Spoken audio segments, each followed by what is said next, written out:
आज का वीडियो हम लेकर के आए हैं व्हाट इज़ डीएपी। आपने देख ही लिया होगा थंबनेल जो लगाया हुआ है हमने कि डीएपी क्या है। DAP di ammonium phosphorus. ये डाई के नाम से ही अगर हम सोचें तो इसके अंदर जो डाई का जो नाम दिया है उसमें केमिकल होता है, क्योंकि ये तरह तरह की दो तीन तीन चार पांच कलर का बना देते हैं। तो ये इसका ओरिजिनल है या नहीं है वो सब थोड़ा सा एक हम कंफ्यूज रहते हैं। तो ये क्यों हमने देना है, जैसे अगर हमारी हमारी जो ऑर्गेनिक जो खाद है उसमें और इसमें क्या डिफरेंस है। जैसे जो फ्लावर हम भगवान को नहीं चढ़ाते, जैसे सर्दियों के सीजन के फ्लावर है, पिटोनिया हो गया आपका, ये जितने भी आपके जो इस वक्त के जो फ्लावर हैं हमारे, ये हम डेली नहीं तोड़ सकते और भगवान जी को भी इनको हम नहीं चढ़ाते, ये सिर्फ देखने में अच्छे लगते हैं।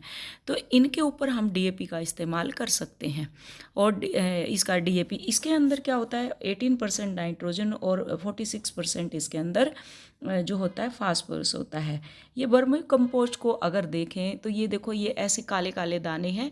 इसके ओरिजिनल है या नहीं इसको आप मसल के भी देख सकते हैं। तो जो दाना खड़ा खड़ा रहेगा वो दाना एकदम ओरिजिनल होता है। तो इसमें हमें लिमिटेड ही डालने हैं, 5 से 6 पीस। अगर आप ज़्यादा देंगे तो हमारा पौधा मर सकता है। तो ये बहुत सारे पौधे के लिए मैंने इसको निकाला है। डाई अमोनिया फास्फोरस जो होता है दुनिया की सबसे लोकप्रिय खाद इसको माना गया है, जिसका इस्तेमाल ज़्यादा जब जब से हरित क्रांति आई है तब से इसका इस्तेमाल हमारी फसलों में भी होने लगा है और हम पौधों में भी इसको डालते हैं।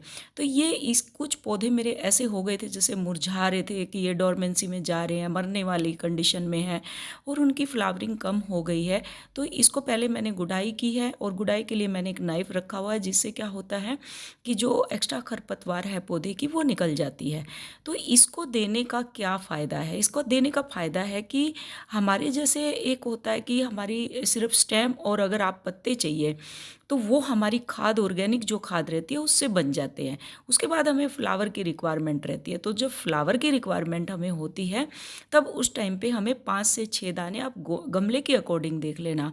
अगर आपके पास बड़ा गमला है तो उसमें गिनती के 8 से 10 दाने आपको देने हैं। जैसे ये मेरे गुलहड़ है और इस टाइम ये डोरमेंसी में ऑलमोस्ट जाने वाला है, क्योंकि इसके ऊपर बीमारी भी आ जाती है कई बारी, और ये देसी गुलहड़ है। तो इसको मैं अभी दे रही हूँ। तो इसको देने का मतलब है कि इसके ऊपर मुझे भी फ्लावरिंग चाहिए, तो इसकी कली आती हैं, बनती हैं और थोड़ी सी मतलब मुरझा जाती हैं वो, और भी इसको बीमारी भी बहुत ज़्यादा पकड़ती है जो देसी वाला गुलहड़ है। तो इसको मैं अभी इनको मैं दे रही हूँ। तो आज मैं सोच रही हूँ मैं सबको ही आज आपको दे करके ये बताऊँ। तो आप ऐसे करके डीएपी दे सकते हैं, जिससे क्या एक हमारा जो पौधा रहता है उसकी एक रूटीन एक्टिविटी बनी रहती है, जिसमें उर्वरक बना रहता है। उर्वरक पोषण तत्व हमारे पौधों में बना रहता है, जिससे कि जो हमारे पौधों को जो चाहिए, जो पोषण चाहिए वो हमारे पौधों को इससे मिल जाता है। इसके अंदर नाइट्रोजन और फास्फोरस की कमी जो होती है पौधे के अंदर, उसको ये पूरा कर देता है। और इस वक्त अगर हम खाद, गोबर की खाद डालेंगे तो उसका जैसे क्वांटिटी बहुत ज़्यादा होगी। अगर आप उसको जैसे 5 केजी का आप समझेंगे तो 5 ग्राम आपका डीएपी ही लगेगा, तो इतना होता है। तो आप इसको लिक्विड फॉर्म में भी दे सकते हैं, आप इसको दाने के रूप में भी दे सकते हैं। जैसे मैंने गुडाई करके इसमें लिमिटेड दाने, बड़े गमले हैं तो मैंने 8 से 10 की वो ली है, और अगर छोटे हैं तो आप 1 से 2 डाल सकते हैं। और आज आज मैंने, क्योंकि ये जो फूल होते हैं ये फूल इस वक्त उसके ऊपर काम नहीं आ रही है। ये फूल सिर्फ हमारे हमें देखने में अच्छे लगते हैं और फूलों का साइज़ बड़ा होगा और फ्लावर बहुत अच्छे से खिलेंगे। तो ये जितने भी पौधे हैं जिसके ऊपर अभी फ्लावरिंग नहीं हो रही, तो उनको मैंने डीएपी दे दी, और कुछ मेरे जो ऑलमोस्ट चल रहे हैं जिनमें बहुत अच्छे अच्छे फ्लावरिंग इस वक्त पे हो रखी है। तो ये जो फूल हैं, इन फूल वाले पौधों में हम बहुत अच्छे से इसको डीएपी का इस्तेमाल कर सकते हैं, जिससे पौधे को अपना एक भरण, मतलब उसके अंदर जिस चीज़ की कमी है वो कमी उसकी पूर्ति हो जाती है। देखिए इसमें नई नई ब्रांच निकली हुई हैं, और इसके अंदर मैंने काऊ डंग बहुत सारा डाला हुआ है, जिससे इसके अंदर फूट आई हुई है। ये गार्लिक वाइन है और इसमें अभी इस वक्त बहुत सारी नई नई ब्रांचेस भी निकल रही हैं, जबकि इस वक्त पे कोई भी पौधा आपका फुटास पे नहीं रहता, मतलब वो फूटता नहीं है। लेकिन इसमें अलग से एक स्टेम निकल रही है जो बहुत अच्छी ग्रो कर रही है, और अब ये फ्लावरिंग पे है तो फ्लावर आने में थोड़ा इसमें वक्त है, तो इसलिए मैंने इनको अभी ये दे दिया। और कुछ मैं घोल रही हूँ जिसमें ये अगर आप 5 लीटर पानी लेंगे तो उसमें 5 ग्राम के आसपास आपको पानी में घोलना है। और अगर क्योंकि मैं तो अब भी दे रही हूँ, ये इवनिंग का ऑलमोस्ट दोपहर का टाइम हो गया है, आपको क्या करना है, रात में इनको घोल के रख देना है और एक बोतल में डाल के अच्छे से इसको हिला लेना है।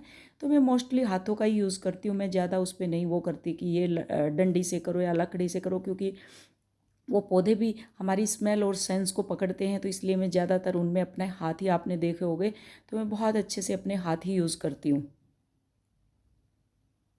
तो ऐसे करके, और ये मेरे पास एक मटकी है, तो ये जो करवा चौथ की एक मटकी रखी हुई थी, तो मैं इसी से मैं अपना इसको यूज़ करती हूँ। इसमें बाकियों में मैंने अपने छोटे छोटे स्पाइडर प्लांट लगाए हुए हैं, बट इसके अंदर मैं अपना इसी से मैं जो इसका रहता है वो थोड़ी थोड़ी क्वांटिटी में मैं इन सबको अपना पानी दे देती हूँ। तो ये कुछ मैंने लिक्विड था और जो कुछ मैंने इसमें था दाने के रूप में हमने डाला।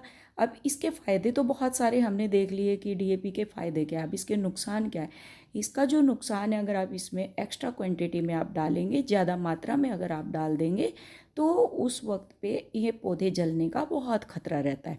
तो इसलिए आपको उसमें देखना है, आपको अपने पौधे के अकॉर्डिंग देखना। हमें इतना मेजरमेंट आ जाता है, जब हम गार्डनिंग करने लग जाते हैं तो हमें इतना मेजरमेंट आ जाता है कि हमें कितनी क्वांटिटी अपने पौधों को देनी है। तो एक जो खेप जिसको बोलते हैं वो फूलों की ऑलमोस्ट कंप्लीट हो चुकी हैं, और ये दूसरी में है, तो अब दूसरी वाली जो आने वाली है, तो इसलिए इसमें मैंने ये एक क्वांटिटी में हमने डीएपी दिया है।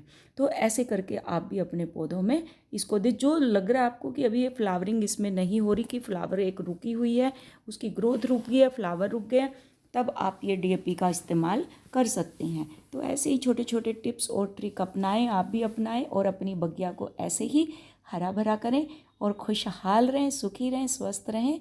वीडियो कैसी लगी मुझे ज़रूर बताएं, अच्छी लगी तो लाइक करें, अपनों को शेयर करें, सब्सक्राइब करें, और ऐसे ही अपनी लाइफ में और अपने पौधों में ऐसे ही जैसे पौधे हंस रहे खेल रहे हैं, ऐसे ही आप भी सब स्वस्थ रहें, कुशल रहें, मंगल रहें। और ऑलमोस्ट हमारा आज वो है, क्या बोलते हैं इसको, कि अभी सर्दियाँ ऑलमोस्ट अब शुरू होने वाली हैं।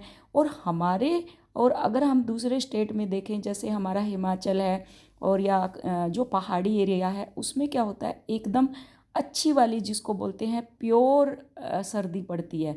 और जो हमारी ठंड रहती है वो गंदी वाली, मतलब धूल वाली जो ठंड रहती है, तो पत्तों पे जमा हो जाती है। ये छोटी सी इन्फॉर्मेशन थी, होप आप सबको पसंद आई हो। Thank you so much video देखने के लिए। Love you all, God bless you all. तो जो हमारी वाली ठंड है वो क्या होती है, पत्तों पे जम जाती है, तो जिससे क्या होती है, पत्ते ये पौधे किससे, पत्तों से ही सांस लेते हैं, तो उससे वो जो उसके ऊपर, पत्तों के ऊपर वो जो जमा होता है, तो आपको स्प्रे करते रहना चाहिए अपने पत्तों पे, जिससे इसका मॉइस्चर बना रहे।